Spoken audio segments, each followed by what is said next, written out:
yodelay, yodelay, hee ho, hee ho, hee ho, hee ho, ho, ho, leoni, leoni, leoni, ho. It doesn't, refuses to be categorized.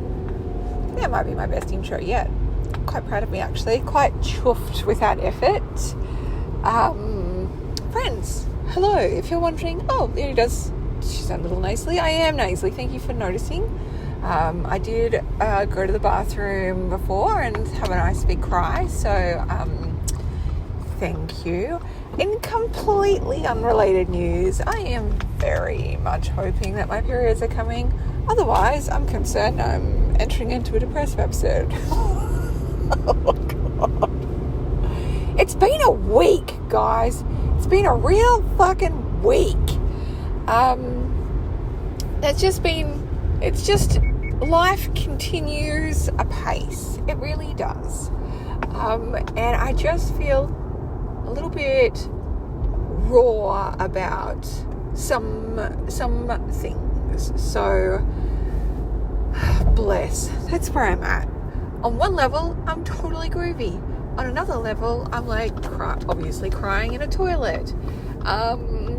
So, first things first, I'll talk personal stuff because life's always more important than business. Life stuff. So, we are going through the process of dealing with aging parents. And I thought, you know what? I'm going to get on top of this. Instead of this feeling very anxiety-inducing, I'm going to read some books about it. So I ordered some books. I read through We Need to Talk About Aging by Dr. Melissa Levy, who is a clinical psychologist here in Australia dealing with specifically the elder population. And I was reading it and I was like, wow, this is brilliant. I can be more compassionate. I can just really sit deeper in this part of myself that is, what's the best way of saying this? The Kuan Yin part of me. Kuan Yin is just the epitome of compassion and loving kindness and has this just beautiful expanse of energy. From the Buddhist and Chinese Buddhist traditions, and she is just so deeply inspirational to me. And so I was like, okay, I can sit in this, I can learn to love life as it is. I even got a fucking tattoo put on me a couple of weeks ago, and it says, I love life as it is. And I just felt like it was such big medicine. And I was like, yes, I'm here for it. And so it was just like, oh, okay, yeah, I can glimpse this part of myself who I can step into. And I was just feeling so grateful, to connect in with that energy, and was like, I'm gonna cope with this transition so well, even the difficult parts, because I'm really tapping into something big. And I was like, just felt full of resolve.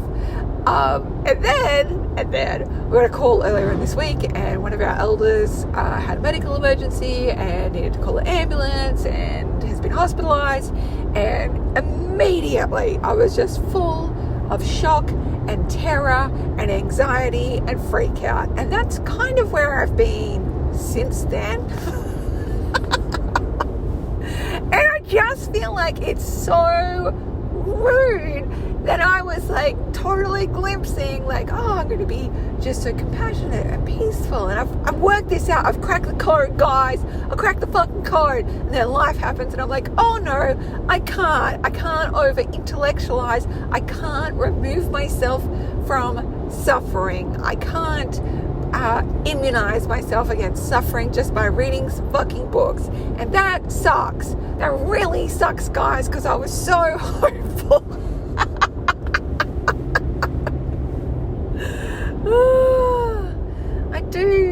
I do make myself laugh. Thank you. The patterns are hilarious, right? They are hilarious. So anyway, it's just ended up being a bit of a bigger, busier, rawer week. And then the day after that happened, I had to go into our doctors.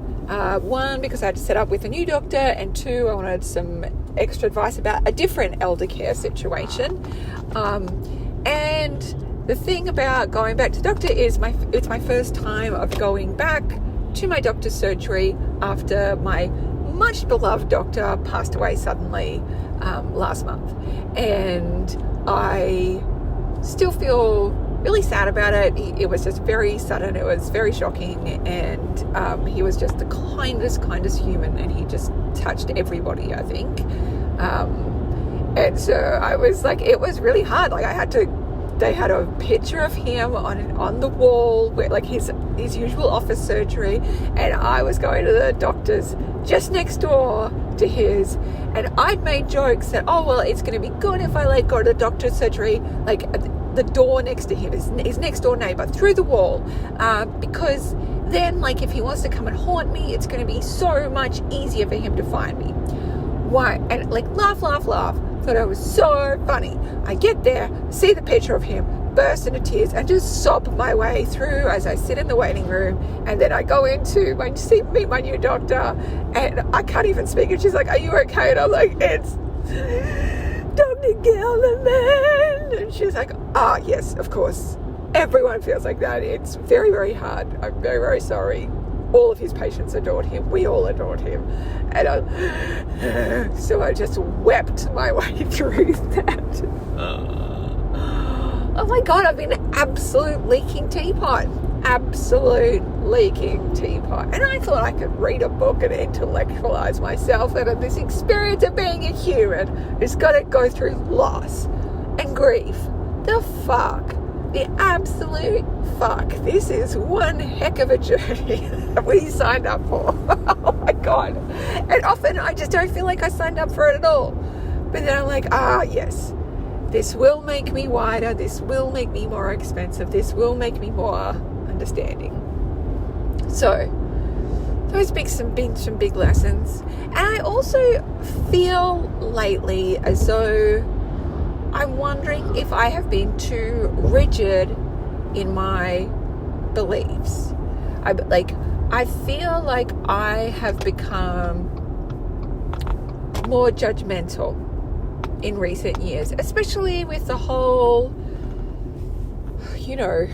pandemic, vaccinations, conspiracy theories, all that kind of stuff. And I feel like I hardened my heart against anybody who had a different perspective from me. And I just, looking back, I think that's not who I want to be in this world. And how can I hold two things in my hand at once? And how can I be more,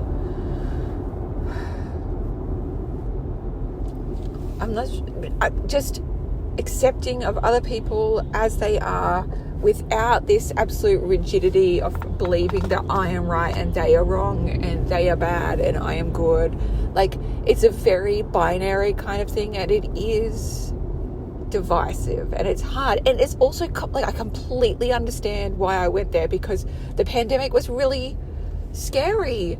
And especially in the early days, and there was so many unknowns. So of course I became rigid. Everybody, like so many people became rigid, in whatever path they ended up following. It was that rigidity, and it's created so much conflict in relationships and families and connections and things like that. And I'm wondering how I can soften my heart and open my understanding to people with other perspectives than the one that I have.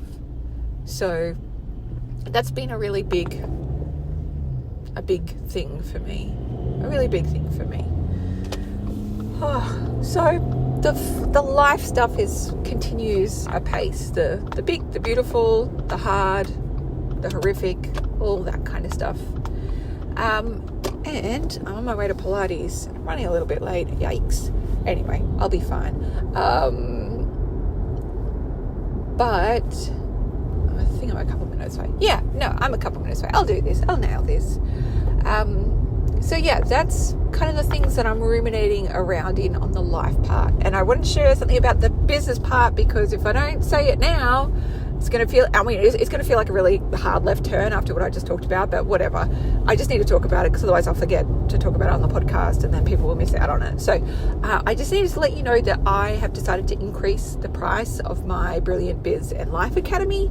That's the place where you can get all of my courses and coaching and books and business building templates and resources and all the shit. It's $8,500 worth of value, and it's currently $99 a year. And I'm really thrilled that I got to offer it for $99 a year, just a super accessible price. And it's also time to raise the prices on that. So I'm doubling the price of the Academy, but I'm giving everyone a month's notice. So it'll be end of November when I double the prices. So if you want to dive into any more of my work about growing beautiful business and creating more revenue, then the Academy is the place for you, my friend. It's got absolutely everything you need at a ridiculously generous price. When you do sign up at $99 a year as well, you get to keep that membership price for as long as you're in the Academy. So no matter how many more times I raise the price on the Academy, you get to keep it for $99 a year. And historically, because I've run the Academy on and off since 2010, I had so many people keep their $99 price point for 9 years or so, because they would just get such a huge amount of value out of it. We have got 24 new guest expert workshops coming in 2024. We have I've got monthly brand new workshops from me coming out on a huge range of topics. I also have brand new monthly releases of done for you templates and copy and resources. If you go to leoniedawson.com/academy, you can see absolutely everything that I have on offer there. Make sure you sign up before prices double, so that I can just absolutely pour all the love on you, and you can secure the early bird kind of founder pricing of it, and live your fucking best life yet with it all. Oh, I just drove under a jacaranda tree, and it's in full bloom, and it's the most incandescent side of purple, and I just adore it. What a treat. All right, my loves, that is me. I'm going to race into Pilates now. Thanks for this chat. Thanks for listening. Thanks for sharing this journey with me. I'm so grateful. And go check out the Academy, leoniedawson.com/academy. Make sure you get in before end of November, before prices double. All right, you got this. I love you. I'm thinking of you. Bye.